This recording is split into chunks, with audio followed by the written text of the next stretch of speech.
If you've tuned in to my other videos with great advice for new puppy owners, you've heard that using a puppy pen inside is a great way to keep your puppy safe, prevent potty accidents, and build some independence. But what happens if it's not going so well? And what if your puppy's fussing and whining and crying and protesting when you put her in the pen? This video is for you. Michelle here with How to Train a Dream Dog.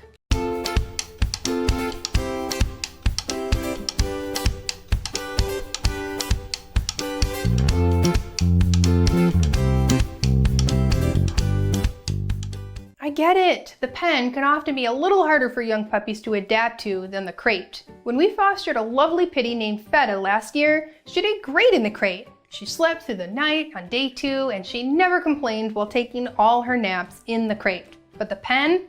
Yeah, that was a different story. Dogs are social creatures and puppies are definitely social. Puppies have fear of missing out and they're sure that a grand old party is happening somewhere and they've got to get to it. But I'm guessing you need to get a few things done around the house. The potty break and the nap schedule's already taking up a lot of your time, so the pen is a fact of puppy life. Let me give you 10 tips to make using the pen go better for you. Tip number 1, don't give up. Pen training can take some work, but it is worth it. It's really important to teach your dog to have some independence. You don't want to be their entertainer for life. Remember in this video when I said that if you go for super long and vigorous walks every day and try to tire out your dog, you might accidentally turn your dog into a super athlete? Well, if you're entertaining your dog every day and every hour, you might actually be her full-time cruise director. Create a habit of independence, not codependence. Tip number 2. Location, location, location. Location matters. I suggest you put the pen in a common area where you can check on your puppy. Some people use gates and block off sections of rooms for this.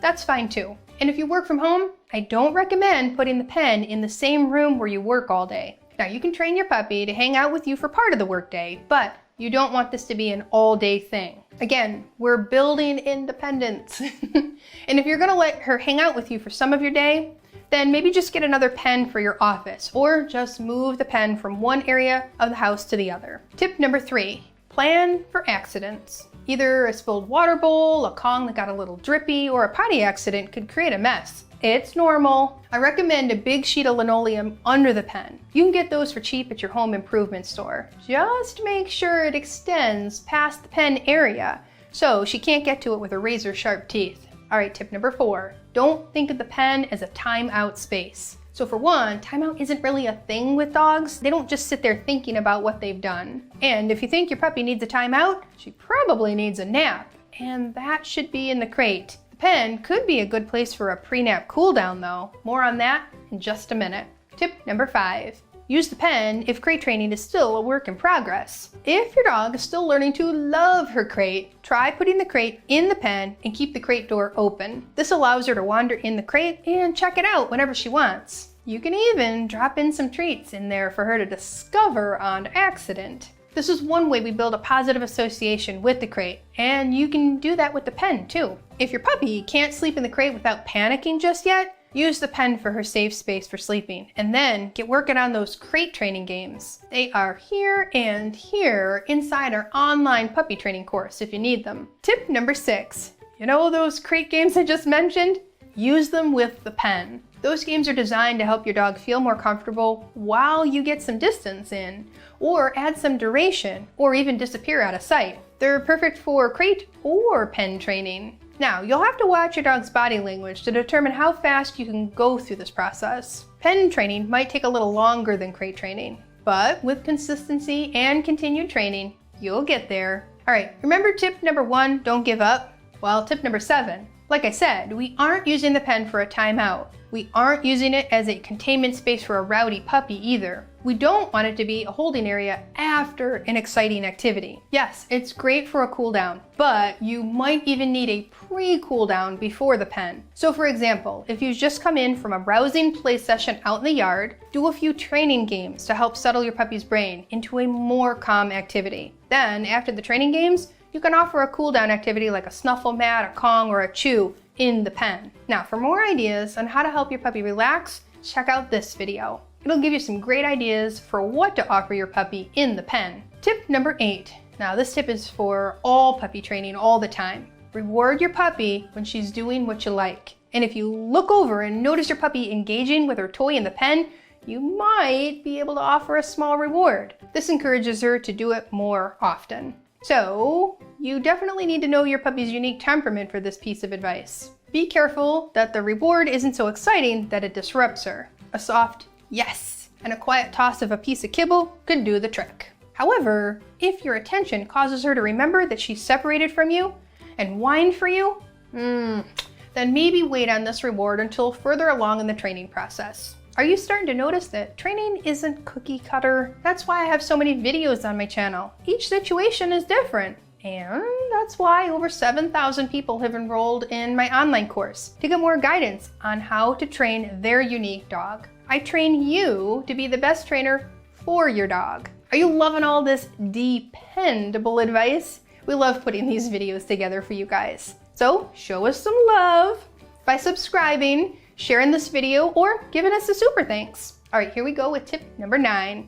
Make sure the schedule stacks the deck for success. That means finding the right balance of naps and exercise, mental engagement, training, and more. Now, we can't expect our puppies to settle and play independently in the pen if we haven't done our work to give them opportunities to get out their species-typical instincts. And naps are part of that. Without the proper sleep, their brains simply cannot process all the new things they're learning, and they become overstimulated, overtired, and cranky. And if you're struggling with the schedule, let me know in the comments, and I bet I can offer some good advice. I always do. Tip number 10, no crying it out.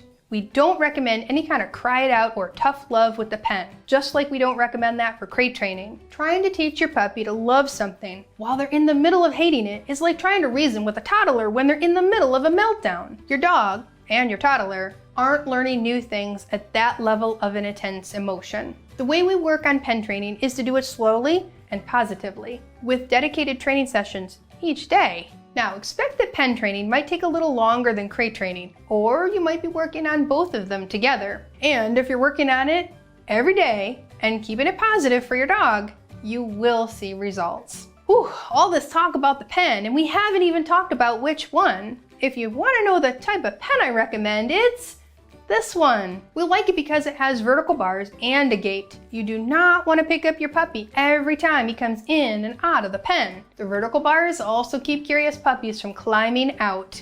Now, we definitely don't recommend fabric pens. They could easily become a chewing hazard, and they are not very escape-proof. One other mistake that I see a lot, potty bells on the pen. Please don't hang the potty bells on the pen. It's likely your dog will just end up playing with them, and then they'll have no meaning. Hang the bells near the door to go potty. Don't worry if she doesn't access them to ring them just yet. You can continue to ring them as you go out with your pup. Now, most dogs aren't ready for the responsibility of ringing them until they're a little bit older, and have had a lot of repetitions of the human associating the bells with potty. By the time the dog earns freedom to ring the bells, if you've been ringing them consistently, she'll probably be ready to ring them herself. Oh, I almost forgot. Because I've been where you are. If you're worried about that eyesore in your living room or dining room forever, good news. That most dogs graduate out of their pen as they earn more freedom. This comes with time and training and depends a lot on the dog.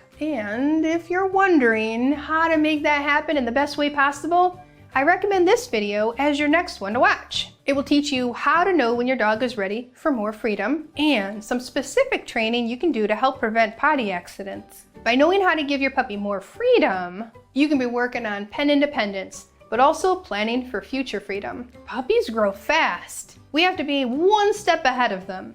That's why I'm here for you. Now, if you've got more questions, just comment below and we'll be happy to help you. Until next time, this is your favorite online certified trainer and puppy expert, signing off.